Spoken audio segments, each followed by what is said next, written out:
Semangat pagi. Alhamdulillah, bersemangat luar biasa. Syukur alhamdulillah kita panjatkan kehadirat Allah Subhanahu wa taala karena sampai hari ini kita masih diberikan nikmat kesehatan dan kesempatan untuk hadir di sekolah. Nah, anak-anakku sekalian, sudah siap untuk menerima pelajaran hari ini? Siap ya? Sebelum itu, silahkan Anandaku siapkan buku dan pulpennya untuk menyimak video pembelajaran yang akan Ibu Guru tayangkan. Catat apabila ada informasi yang penting menurut kalian. Nah, sudah siap semuanya? Sudah? 1, 2, 3. Yuk kita simak. Halo anak-anak. Nah, hari ini kita sudah memasuki pembelajaran 2, tema 7, subtema 3, yaitu tentang alat komunikasi. Nah, sebelum kita memasuki materi, Ibu Guru mau menyampaikan tujuan pembelajaran kita hari ini.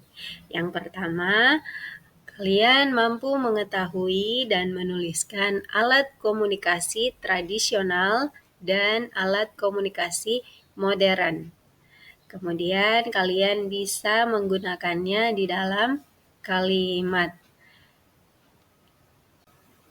Nah, alat komunikasi ini adalah semua alat atau media yang digunakan untuk menyampaikan informasi, baik itu kepada satu orang maupun kepada banyak orang.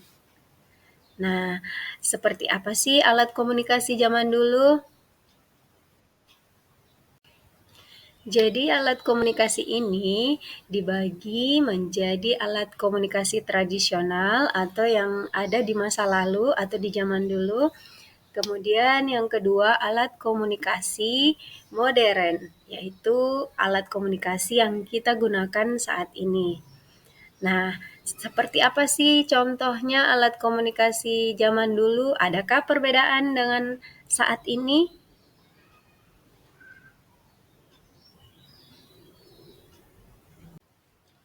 Nah, jadi ini beberapa contoh alat komunikasi tradisional.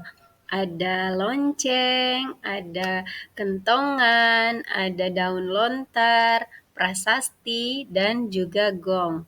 Jadi dulu ketika ingin memberikan informasi, orang-orang cuma menggunakan ini untuk mengumpulkan orang-orang dari berbagai tempat atau dari rumahnya. Jadi misalnya di satu desa ini mau diberikan informasi. Nah, dibunyikanlah kentongannya. Tek tek tek tek tek tek dibunyikan seperti itu, akhirnya orang-orang berkumpul, setelah berkumpul baru diberikan informasinya. Seperti itu. Nah, terus kalau alat komunikasi modern, nah seperti yang kita lihat saat ini nih telepon, ada radio, ada televisi yang kita biasa nonton setiap hari, kemudian ada koran juga. Jadi sebenarnya di zaman dulu itu sudah mulai ada telegraf, ya, ketika sudah bergeser dari penyampaian informasi yang menggunakan daun itu, kemudian berkembanglah ada telegraf seperti ini. Nah, telegraf ini masih alatnya besar, jadi ini juga bisa menyampaikan pesan atau kode-kode, sandi-sandi kepada orang lain. Nah, kemudian dibuatlah telepon. Telepon seperti ini yang masih ada kabelnya. Nah, dulu orang setiap rumah biasanya tidak semua orang sih memiliki, jadi ada beberapa orang-orang tertentu yang memiliki telepon ini.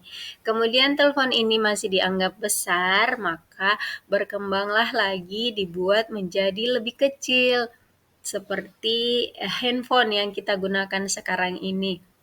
Nah, handphone itu kan kecil, tinggal digenggam, itu kita sudah bisa mendapatkan informasi.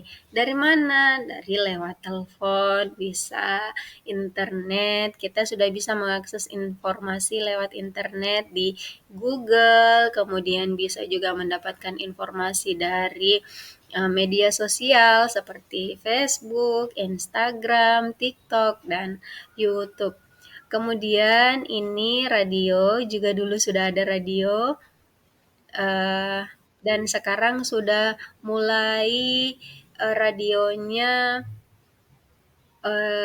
tergabung ke dalam handphone. Jadi di handphone itu ada juga fitur untuk bisa menikmati radio, bukan lagi radio yang seperti ini. Nah, ada televisi dan koran. Jadi dengan membaca koran kita bisa mendapatkan informasi. Saat ini karena sudah berbasis digital, jadi membaca pun kita sudah bisa lewat handphone. Ada berita-berita yang bisa kita baca, bacaan-bacaan, juga sudah banyak buku dalam bentuk e-book namanya kalau di HP. Nah, itu dia contoh alat komunikasi modern. Nah, gimana anak-anak? Sudah dicatat semua informasi pentingnya? Sudah dapatkan semua informasi yang kalian butuhkan? Sekarang sudah siap belum kita main tebak kata?